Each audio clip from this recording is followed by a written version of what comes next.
Hello everybody and welcome to another video, and today I'm going to be doing a quick one. It's quite late in the day because I've been very busy all day, so I didn't really have anything prepared.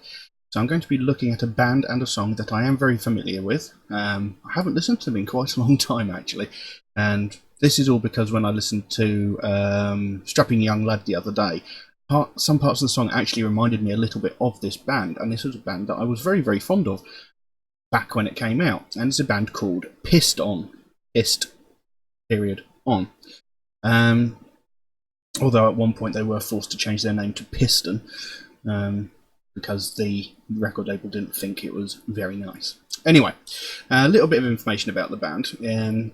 Pist.On is a heavy metal band from Staten Island, New York. They have only released 2 albums, which were released in the 1990s, and they split up around about 2001, but they announced a reunion in 2015, although they haven't released anything since. The band was formed around the core duo of Henry Font, who was vocalist and guitarist, and Val Eam, who was the bassist and backing vocalist. The band released 2 demos in the early 1990s, the second of which was called You're In The Money, and that was produced by Josh Silver of Typo Negative. The band's friendship with Typo Negative brought them quite a fair amount of help and a little bit of scorn in subsequent years. In 1996, the band was now filled out with Paul Poulos on guitars and backing vocals, and Danny Cavadlo, or Cavadia, I'm not sure how that's pronounced. Anyway, and they released the first album, Number One, to quite high critical acclaim in both the United States and Europe, and they subsequently went on tour with Typo Negative and Marilyn Manson, which helped improve the band's notoriety. When they released the album Number One, they were actually quite big for a fair amount of time, but then they sort of disappeared into obscurity. Within a year, they moved from the independent Mayhem Fierce record label to major label Atlantic Records, but at this time the guitarist and drummer Poulos and Cavadio, however, they both left the band. They then brought in Burton Guns to replace the guitarist and Jeff McManus on the drums in time to see a re-release of Number One with new photos, artworks, and the name of the band changed to Piston. You know, they'd taken the period out of the name Pist.On because they thought it was a much friendlier approach. However, the removal of that period led to criticism that the band had sold out. Under the guise of the new name and label, the band again toured quite exhaustively, and during the time, Jeff McManus, the drummer, was forced to take a brief hiatus because of medical reasons. So John Kelly, the drummer from Typo Negative, stepped in and helped out. The fact that they then moved on to a different record label and released the album titled Sellout as a sort of jab at Atlantic Records for forcing them to change their name, and the fact that they had been it had been suggested that they had sold out. Like I said, I am familiar with this band. I am familiar with the song. The song we're going to look at is a song called Grey Flap. I'm not sure why it's called that. I've never figured that out. But it's a song I really enjoy, and I didn't actually know that there was a music video to accompany it, because of course this came out possibly it came out in like 1996, 97, you know, and this was like the early days, and things like YouTube and stuff were either not around or still in their infancy. So, you know, and like I said, I haven't actually listened to it in quite a while, but I did really much enjoy their music at the time. Yeah, thought we'd have a quick look at this, just because that Strapping Young Lad track had moments that reminded me of this band. So let's just jump into it. I've been waffling on for 4 minutes, and some people have said that I talk too much in my videos, which, you know, I don't necessarily agree with, but I can see why they would think that. Anyway, let's have a look. So, Grey Flap by Pist.On. Time never was as they are for me. I'm happiest in a world full of error. Time breaks my heart, change my soul again. This time, my friend. Still me in my role, but I need something encouraging. Thank you for being so bold. So catch me when I fall. See, I need your touch beside me. Thank you for being so bold.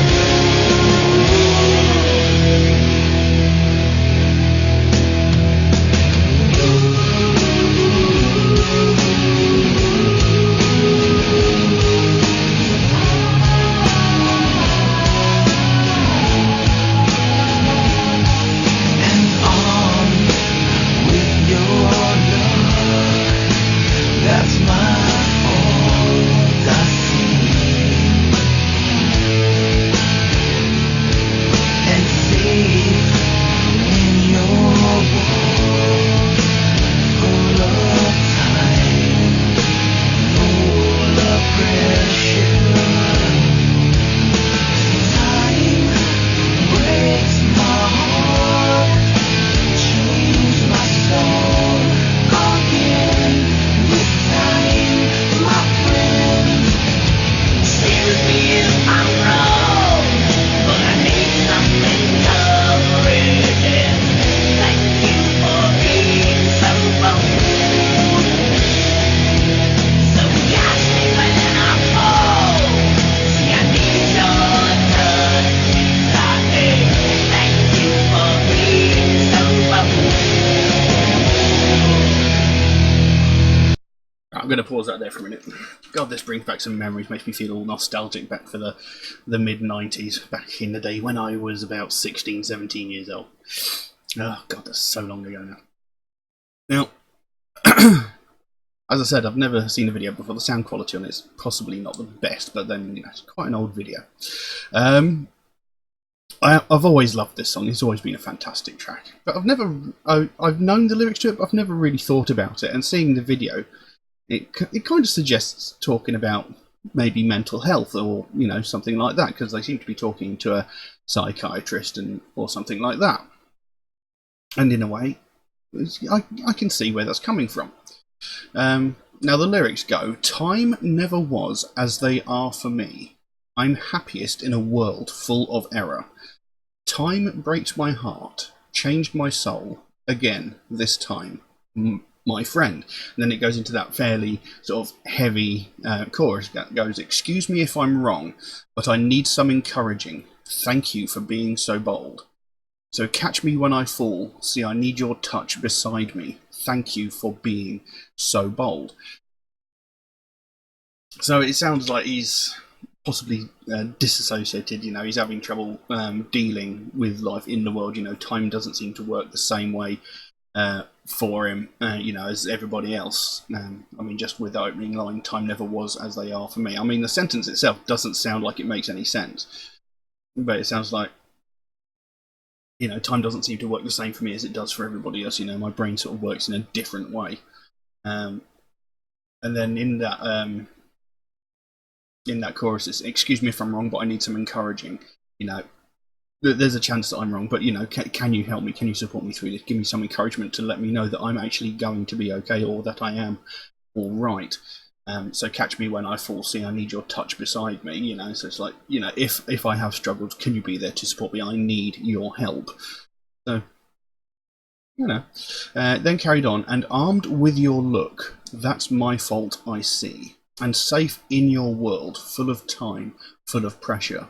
Time breaks my heart, changed my soul, again, this time, my friend." And then it goes back into that chorus, "Excuse me if I'm wrong, but I need some encouraging. Thank you for being so bold.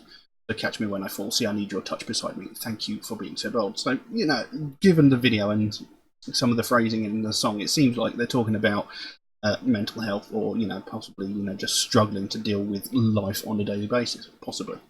But, you know, I love this song. I actually really like his voice as well. Let's carry on.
There we go.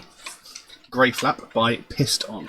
Now, like I said, I love that song. You know, it makes me feel really nostalgic. It makes me feel happy when I listen to it because it's such a great song. Maybe I should have just let the whole song run through because there wasn't really much left after we came back in. But it came back in saying, "Sometimes I feel like waking up. Sometimes I feel like changing. But it's oh so easy to say when your brain is not inside your head." And then it goes into repeating the chorus twice more. "Excuse me if I'm wrong, but I need some encouraging. Thank you for being so bold. So catch me when I fall. See, I need your touch beside me. Thank you for being so bold." And like they repeat that again.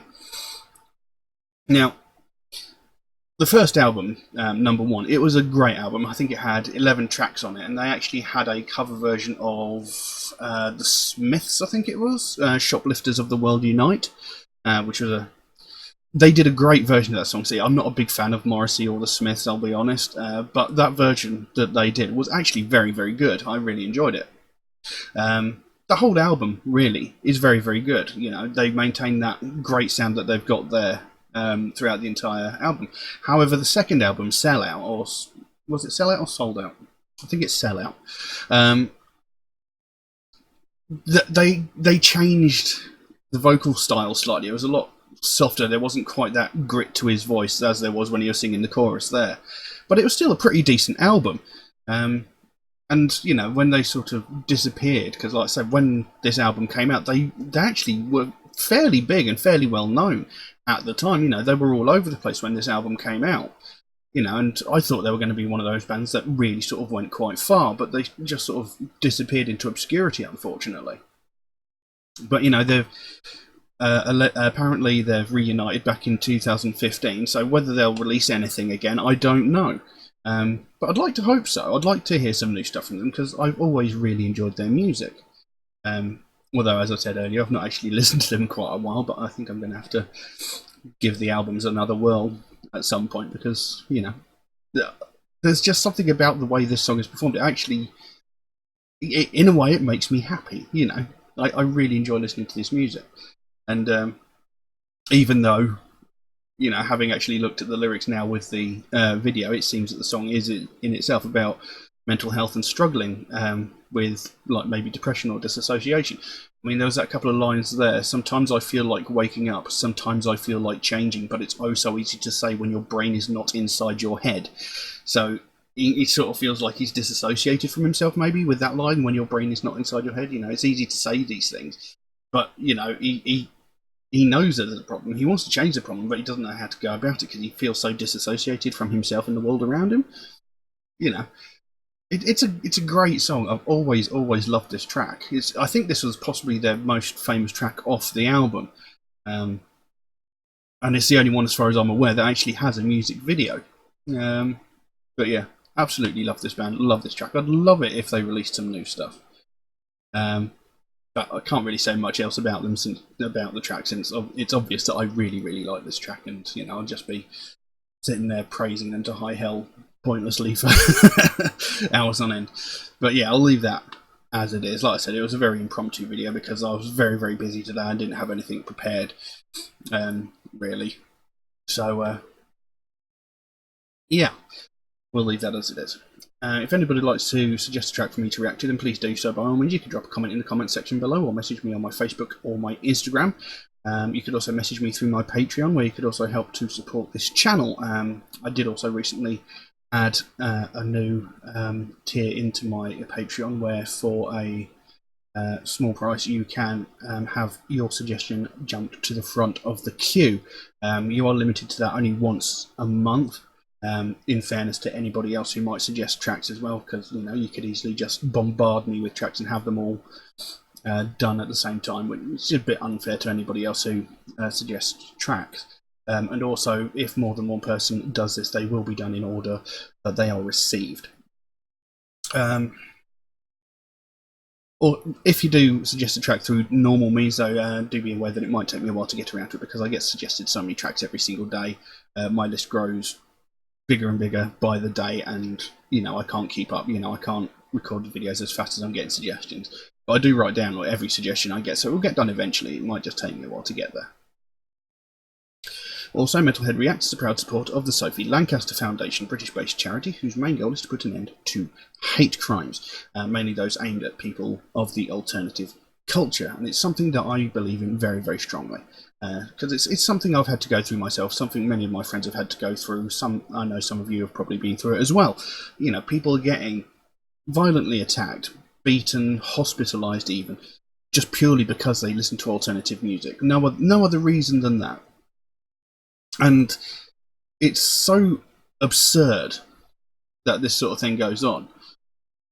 But it does happen, and it's happening way too much, and nothing is getting done about it, and that needs to change. You know, because every single day we hear about all these other sort of hate crimes like racism, sexism, homophobia, transphobia, you know, those sort of things. We hear about those every single day. We hear reports of something happening in those areas almost daily. You know, even the smallest, most trivial, I don't want to say trivial because, you know, all of these things are obviously very, very bad things, but, you know, the smallest little thing gets reported on. But when it's coming to people getting brutally beaten, getting like bones broken, getting, you know, severe injuries and getting hospitalised, nothing is getting said about them. And, you know, that needs to change because, you know, these people are committing these crimes and they're getting away with it essentially because nothing gets done, nothing gets said about it. There's no awareness of the fact, you know. And, you know, when you look at things like, you know, the incident with Sophie Lancaster was the last time that this sort of thing was broadcast widely through the media, and that was over 12 years ago. You know, this young girl and her boyfriend, Rob Maltby, were walking home, minding their own business, and they were attacked by a group of people, 5 or 6 people, sort of attacked them, violently beat them, stamped on their heads, you know, and both of them ended up going into comas. They were so brutally beaten, they both ended up in a coma. Now, Rob Maltby, he thankfully survived. He was in a coma for like 7 days or more until he came out of it. I can't remember exactly how long he was in there, but Sophie Lancaster was in a coma for 13 days. She was in a coma for nearly 2 weeks before she eventually succumbed to her injuries. She was beaten so violently that she died. And, you know, all because of the fact that they listen to alternative music. It's utterly ridiculous, you know. And that was the last time something like this was widely spread through the media. And that's not good enough, because I can guarantee you, in that 12-year time period between Sophie Lancaster losing her life and now, several hundred, maybe even thousands of people have been attacked in a similar manner. Nobody, obviously, has had such a tragic outcome, but people have still been hospitalised, people have still had bones broken, possibly injured even more grievously than that, and possibly, you know, stabbed or something. But because no one actually died, nothing's been said. And that's just not good enough, because these people, you know, they're getting violently attacked and nothing's getting done about it, and that's not good enough. That needs to change. And this is what the Sophie Lancaster Foundation is all about. They want to bring more attention to the fact that this is happening. They want people to start talking about it. They want more recognition of the fact that this is a problem. Because they don't want to see it happen again. They don't want to see another family go through what they went through when they saw had to watch their daughter die in a matter of, you know, over the course of 2 weeks. You know, it should never have happened in the first place, and we most certainly cannot let it happen again. So, you know, I think it's a very worthwhile thing, because, you know, it's pointless, it's senseless, there's no logic behind it. You know, attacking someone because of their taste in music, what are you hoping to achieve by that? It doesn't achieve anything. You know, you're not going to change their mind about their taste in music or clothing. It's not going to happen. So why bother? What is the point? Other than showing off in front of your mates, which 99% of the time is what it is. You know, and it needs to stop, and more people need to be aware that this is happening, so we can put an end to this and stop it from ever happening again. So if you'd like to find out more about the Sophie Lancaster Foundation, there is a website, link to their website in the description below. You can go over there, find out what they're working on at the moment, find out what their goal is, because they can explain it so much better than I can. And if you can help them out in any way, obviously don't feel obligated to do so, but if you can help them out in any way, even a small donation through their website, or even something like one of these Sophie wristbands from their web store, if you can help them out in any way, you know, the smallest amount can make the biggest difference. And the sooner we bring more attention to this, the sooner we can help to stamp out prejudice, hatred, and intolerance everywhere. But I'm going to leave that as it is for the time being. Thank you all very, very much for watching, and I'll see you again soon. Bye-bye.